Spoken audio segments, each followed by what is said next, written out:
प्राचीन इतिहास एक इतिहास नहीं बल्कि एक रहस्यमय किताब की तरह है, जहाँ पे इतना मिस्टीरियस घटना घटी जिसका आंसर इस दुनिया में कोई नहीं दे पाया है। इस वीडियो में आप जानोगे इतिहास के कुछ फेमस व्यक्ति के बारे में जो अचानक इस दुनिया से रहस्यमय तरीके से गायब हो गए। इसके बाद इन लोगों को और कभी नहीं देखा गया और ना ही इन लोगों की रहस्य को कोई सॉल्व कर पाया।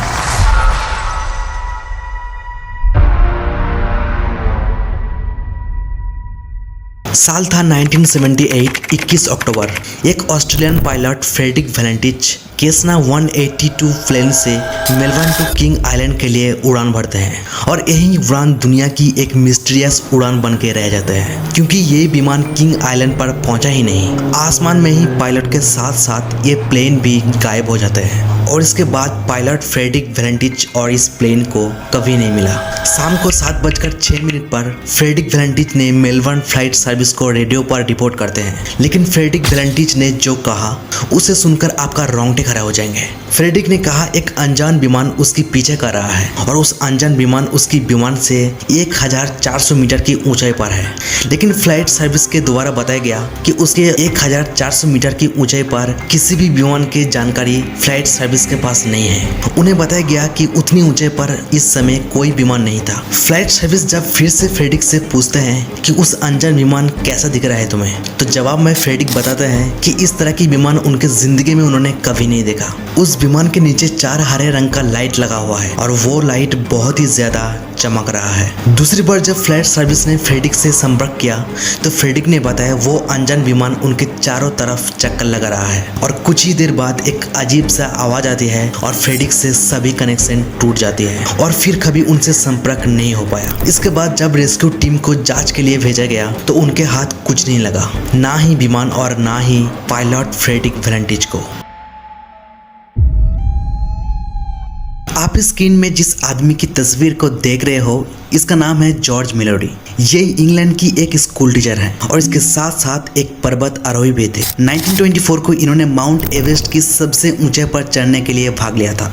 इससे पहले भी इन्होंने कई बार बड़ी बड़ी अभियान में भाग लिया, लेकिन उनमें विफल रहा। 1921 में इन्होंने आल्प्स पर्वत में सबसे ऊंचाई पर चढ़ने के लिए भाग लिया था, लेकिन तेज हवा के कारण उसमें विफल रहा। 8 जून 1924 को इन्होंने माउंट एवरेस्ट की अभियान के लिए निकल पड़ा, लेकिन इसके बाद इनको और कभी नहीं देखा गया।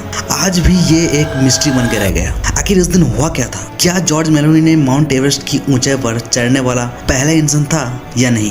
1999 में इनके शरीर को 26,760 मीटर के ऊपर खोजा गया, लेकिन इनके शरीर के एक भी निशान नहीं मिले और आज तक इनके मृत्यु के सटीक कारण को कोई नहीं जान पाया।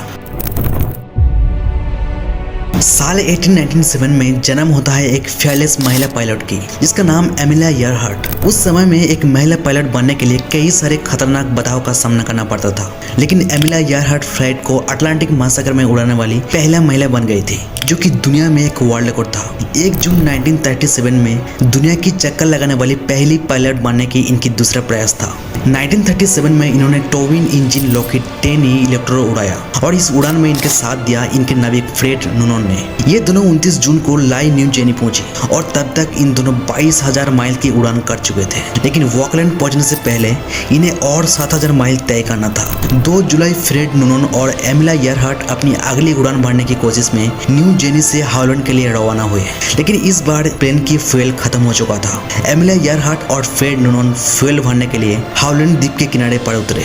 यही आखिरी बार था जो एमिलिया इयरहार्ट और फ्रेड नूनोन को जीवित देखा गया। तभी अचानक इन दोनों की हाईलैंड द्वीप में फ्लाइट सर्विस के साथ रेडियो कनेक्शन टूट जाते हैं और रास्ते में ही इन दोनों एक रहस्यमय तरीके से गायब हो जाते हैं। इसके बाद 2 हफ्ते तक इन दोनों को ढूंढने की बहुत कोशिश की जाती है, लेकिन इन दोनों को और कभी नहीं मिला। इसके बाद 19 जुलाई 1937 में एमिलिया इयरहार्ट और फ्रेड नूनोन को समुद्र में खोया हुआ घोषित कर दिया गया।